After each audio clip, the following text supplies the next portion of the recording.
Behind Genghis Khan's unstoppable conquests were his brilliant generals, his so-called dogs of war. But among them, two stood out for their unmatched strategic genius and relentless pursuit of victory: Jebe and Subutai. Today we'll explore their legendary feats. Now, before we dive into the story of these two legendary strategists, if you're a fan of epic historical tales and want to be part of our community, what we know comes from accounts of those who knew him and fought alongside him, whose origins were humble. We don't know when and where he was born, but what we do know is that he rose through the ranks purely on merit. He came from a nomadic tribe and had no noble title or connections. His rise was solely due to his tactical brilliance, organizational skills. This was a massively superior force, nearly 10 times larger than the one led by Jebe and Subutai. Yet they weren't intimidated. Instead, they devised a strategy that showcased their brilliance and the flexibility of the Mongol army. With fewer but more mobile troops, they bided their time, luring the coalition into a false sense of security until the perfect moment to strike. Subutai played a pivotal role in securing the northern and western borders of the empire, providing crucial support to the main Mongol armies. Even though he wasn't involved in the direct sieges of the great Jin cities,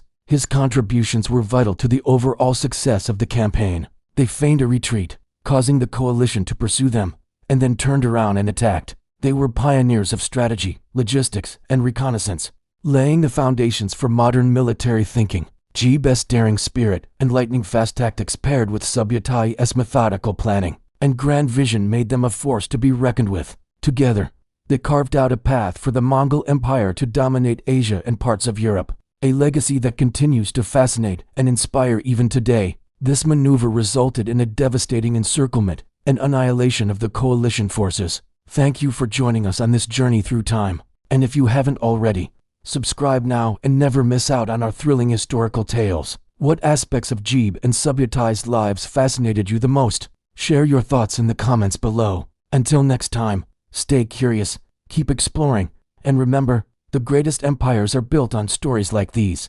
The few survivors fled, forever changing the balance of power in the region. For the Mongols, it was a stunning victory, proof that military might was not just about numbers, but about skill and strategy. This battle also marked a pivotal moment for Jebe. Sadly, he wouldn't live to see what came next. As legend has it, he died soon after the battle at the age of 62, possibly from natural causes or wounds sustained throughout his lifetime. His death was a significant loss for the Mongol Empire, but his legacy lived on in the victories yet to come and daring spirit. During this campaign, the Mongols battled and defeated the Khwarezmians in Central Asia, specifically in the region between the Amu Darya and Sir Darya rivers. This victory was important because it secured the western flank of the Mongol Empire, allowing the Mongols to focus their efforts elsewhere. Subutai continued to display his brilliance by leading the Mongol armies against the Western Jia dynasty in Ganzhou. This campaign showed Subutai's ability to adapt to different terrains and enemy tactics,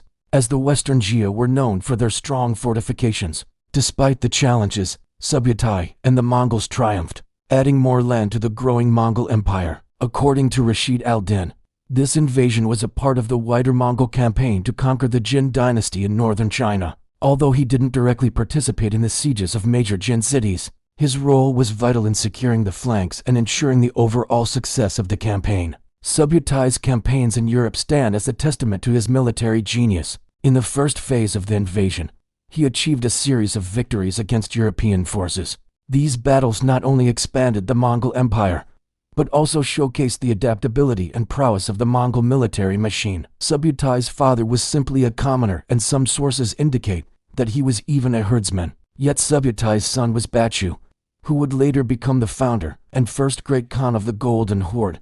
Subutai's military career highlights the unique character of the Mongol army. Unlike many other militaries of the time, social status didn't matter. One could rise from being a herdsman to becoming a general solely based on ability. He is believed to have been an enemy of Temujin, the future Genghis Khan, during their early years when both were striving to unite the Mongol tribes. When Genghis Khan wanted to punish the Shah for his treachery, despite having no noble blood, Subutai handled the responsibility with aplomb. The Khwarezmian campaign was a turning point in Subutai's career. He demonstrated his ability to not only devise winning strategies, but also to handle administrative duties while in the field. This likely caught the attention of Genghis Khan.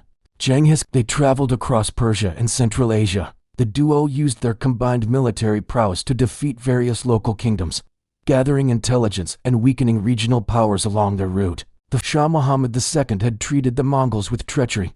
After traveling thousands of miles here, Jebe and Subutai achieved another crucial strategic victory that laid the foundation for the Mongol conquest of Russia. So when Temujin finally united the Mongols under his banner and became known as Genghis Khan, he brought Jebe and his family into his fold, granting him noble status and recognizing his prowess as a warrior. This wasn't a simple task because Jebe was a fierce warrior who preferred living on the edge of a knife. Genghis Khan came to recognize Jebe's skills and bravery, naming him one of his most trusted generals, a testament to the depth of trust between them. Temujin even entrusted him with one of his daughters in marriage, solidifying their bond. Jebe earned the nickname the Arrow for his swiftness and accuracy, which he displayed not only in archery, but also in his military tactics. He was a daring commander who always pushed the limits of possibility and liked to live life on the edge. He famously led a group of 20 men on a scouting mission deep into enemy territory, where they managed to kill 500 soldiers and return safely. Genghis Khan himself praised him for his fearlessness and loyalty.